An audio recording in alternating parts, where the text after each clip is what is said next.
all wars. Question is, why did they want war? Well, first of all, is money and power. But secondly, they wanted to create the League of Nations. They had this in their plans all along, and as a consequence, once the war was over or about to be over, they began to formulate this idea of a League of Nations so this would never ever happen again. Hundreds of years of practice made the British experts at hiding their empire behind puppet governments and councils. In the name of stopping all future conflicts, they proposed that countries would join a League of Nations. Their true intention was for the League to serve as a framework for world government. President Woodrow Wilson, who had spearheaded the establishment of the private Federal Reserve System in the United States in 1913, strongly supported the establishment of the League of Nations.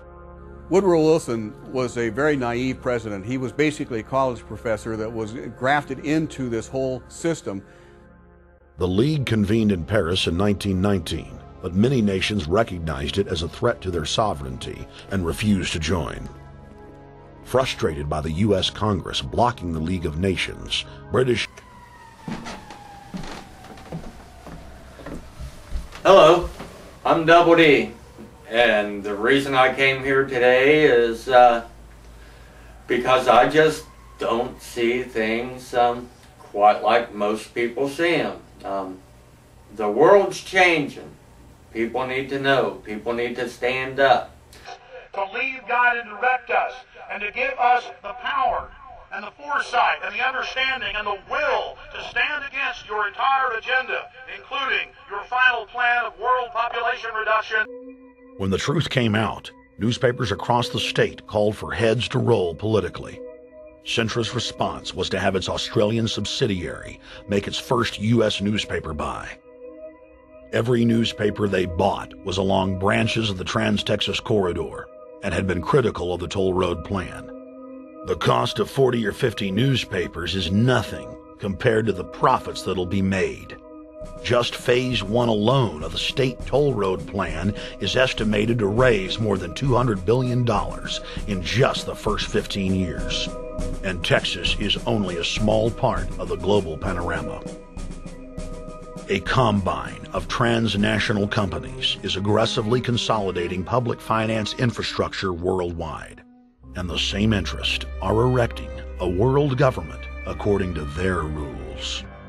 A literal wonderland of corporate corruption, where governments simply act as vacuum cleaners, sucking up the wealth and resources of the middle class and transferring it to offshore bank accounts, leaving behind a cultural and economic wasteland of easily managed slaves.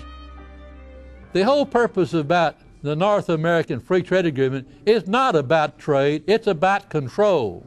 Control of people. CAFTA is even worse. Control of people. It's not about trade, it's subsidized trade with taxpayers' funds. This thing started here. And to save this country, have to give it back to Spain.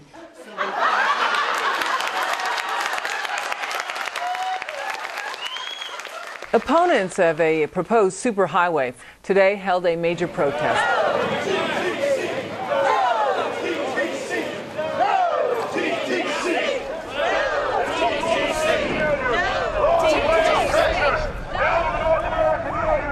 A majority of Texas counties have voted to resist the plan for a North American Union and have vowed to block the construction of its infrastructure. Heck, we already know in a law that was passed by a subservient United States Congress, where practically nobody in the entire Congress stood up and said no, they've already passed a law saying all their driver's licenses are going to be chipped. Well, I'm telling you right now, I'm not going to carry in a driver's license that's got a chip in it so Big Brother can watch everywhere I go and see everything I do. No, no, hell no. No, all of it. No, no. We, the people, own this plot of ground. We, the people, own those trees there. We, the people, own our beautiful Texas, and we are not going to let a bunch of crooks and robber barons take our beautiful Texas away from us. Hell no!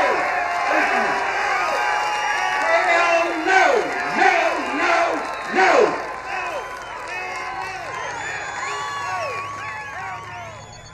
RFID tracker chips embedded in state inspection stickers and toll tags are already being used to track the population.